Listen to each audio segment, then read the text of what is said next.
متنوعة في فن الجرافيك يهدف إلى تسليط الضوء على الفن البصري بوجه الخصوص وإيصال رسالة حب وسلام إلى العالم برغم الأوضاع التي يمر بها البلاد. تفاصيل أكثر مع تقرير سعد قصي.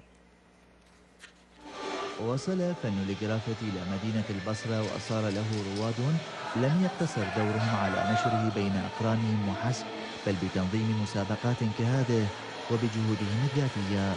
عشرات الشباب بأعمار المراهقة أخذوا يرسمون على أنغام الموسيقى الغربية شخصيات كرتونية ويخطون على الجدران رموزا وعبارات بلغات مختلفة يقولون أنها تعبر عما في داخلهم.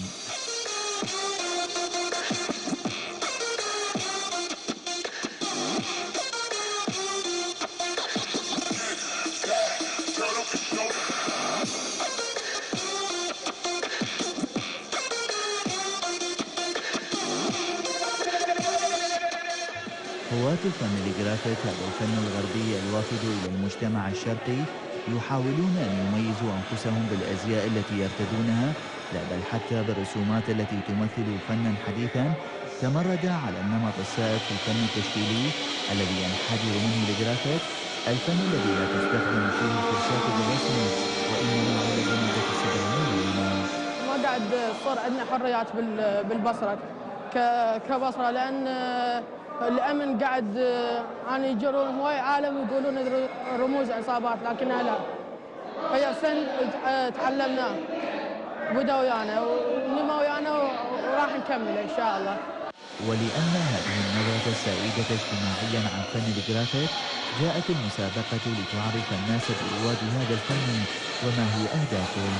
هذا الفن بالبصرة والله قليل، يعني رسم بالنسبة كبداية قليلة، ناس تعرفه وتفتهمه وما ينظرون إلى نظرة مثل أنه كتخريب أو شيء مجرد شخبطة أو هيك أفكار. فن الجرافيت فن مشتق من الفن التشكيلي طبعا، بأفكار عدة، أو شيء تمثل فكر الشخص، وثاني شيء تمثل أفكار يعني تقدر توصل بها رسالة أو معنى.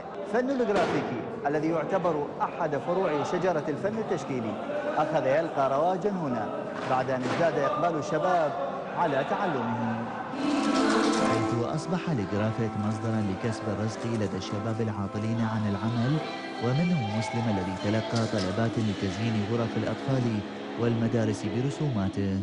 واحنا ما عندنا يعني غايه بها على حكومه ولا على شيء له رموز، لا والله. هذا قلت لك الفن تعلمنا احنا مجرد صور نزلناهن، شفنا العالم كله قاعد يمارس، مارسناه احنا، فمارست هذا الفن وخذيت به شغلات واجد، خذيت يعني مثلا روضات، خذيت بيوت، غرف اطفال سويت، وحاليا هسه عندي مدرسه قايلين لهم عليها.